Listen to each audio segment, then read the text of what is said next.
हा भारताचा कणा आहे आणि शेतकऱ्याला अक्षरशः यानं वाऱ्यावर सोडलं आहे. कारण असं सरकार मी आजपर्यंत पाहिलं नाही. म्हणजे शेतकऱ्याचे आता DAP त्याच्यानंतर MAP मोनो अमोनियम फॉस्फेट ठीक आहे, हे जे खतं आहे 12-32-16 हे खतं 700 रुपये पर बॅग वाढले. म्हणजे यायच्या काळात मनमोहन सिंगाच्या काळात 500 रुपयाहून 500 रुपयाची बॅग भेटायची, ती बॅग आता 2100-2200 रुपयाची झाली नाही का. सर्वसामान्य लोकांवर प्रचंड टॅक्स आकाराचा. सिलेंडर 29 रुपयानं वाढलं. पहिले मनमोहन सिंगाच्या काळात अनलिमिटेड सिलेंडर होते, मग 12 केले, मग 9 केले, आता सबसिडीचे फक्त 4 सिलेंडर केले. सरकार म्हणते 4 सिलेंडरवर सबसिडी भेटन, त्याच्यावर तर भेटणार नाही. म्हणजे मारा हा सर्वसामान्यावर आहे. उद्योगपत्याला इच्छे जंगलं द्यायचे, जमिना द्यायचे विकत घेऊन आणि इथं मुक्या अन्याले मोठं करण्याचा हा प्रवाह ठीक आहे नरेंद्र मोदीचं सरकार करत आहे. शेतकऱ्याचे विम्याचे पैसेसुद्धा यावर्षीचे भेटले नाही. आमच्या वर्धेत 50% आणेवारी आहे.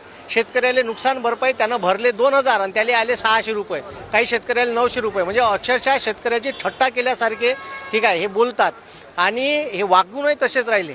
मग आता न्याय मागायचा कोणाला? शेतकऱ्याच्या शेतमालाला भाव भेटून नाही राहिले, कांद्याचे भाव पडून आहे. आता कापूस शिकल्यावर कापसाचे भाव वाढले. म्हणजे मग त्या शेतकऱ्यांना म्हणजे व्यापाऱ्याला मोठं करायचं आहे का? आणि कर्जमाफी तर ते आता गुलाबजामुन दिलं शेतकऱ्याच्या हातात ठीक आहे. कर्जमाफीचं आम्ही मागतली कर्जमाफी सरसकट, त्यानं सरसकट न देता दुनियाभराचे नियम लावले ठीक आहे. टॅक्सपेअरले भेटणार नाही, मग टॅक्सपेअर शेतकरी नाही होय का? मग त्याला शेतात नुकसान नाही झालं का? टॅक्सपेअरले कर्जमाफी भेटणार नाही. त्याच्यानंतर दुसरी गोष्ट म्हणते काय 2019 नंतर आणि ज्यांनी 2019ची कर्जमाफी घेतली त्याला कर्जमाफीचा लाभ भेटणार नाही, फक्त 50,000 रुपये अनुदान भेटल. हे असे बोगस दुनियाभराच्या नियम व अटी लावणे हे देवेंद्र फडणवीसचं सरकारच करू शकते. त्यानं मागच्या वेळेस कर्जमाफी दिली होती तर तुम्ही भराले जा, त्याचे 100 रुपये द्या ठीक आहे. कर्ज माया नावावर, माया बायकोच्या नावाचा 7/12 मागे ठीक आहे. माया बायकोची माहिती कायले पाहिजे मला त्याले घंट्याले. हे असे उपद्व्यापी धंदे करून शेतकऱ्याला कर्जमाफी द्यायची नाही, त्याची थट्टा उडवायची, मजाक केल्यासारखी त्याच्यासोबत प्रामाणिकपणानं वागायचं नाही आणि शेतकऱ्याचे मतं घ्यायचे. आता तुम्हाला सांगतो त्या OBCचा कॉलम नाही आहे, तो खूप मोठा मुद्दा आहे.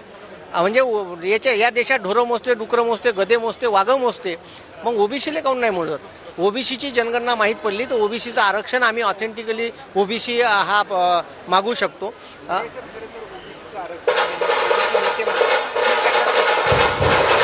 OBC